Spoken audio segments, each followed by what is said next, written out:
Hello guys, আমরা এখন চলে এসেছি একটা ফাস্টফুড দোকানে। তো এই দোকানের রোল খুবই ফেমাস, তো ভাবলাম একটা ট্রাই করা যাক। তাই আপনাদের সাথে শেয়ার করছি, ভিডিওটি পুরো দেখতে থাকুন, আশা করি অনেক ভালো লাগবে।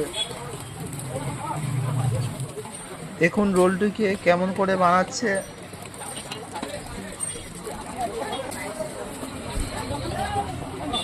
সাইজটা দেখছি অনেকটা বড়।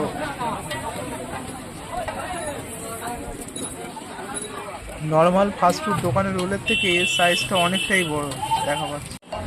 আমাদের রোল বানানো হয়ে গেছে, চলো একটা ট্রাই করা যাক কেমন লাগে। খেয়ে দেখি এর টেস্টটা কেমন। গাইস, এর একটা দিলে হয় না, এর দুটো দুটো খাবে। পাশে একটা মেনক্সা বসে আছে, দেখা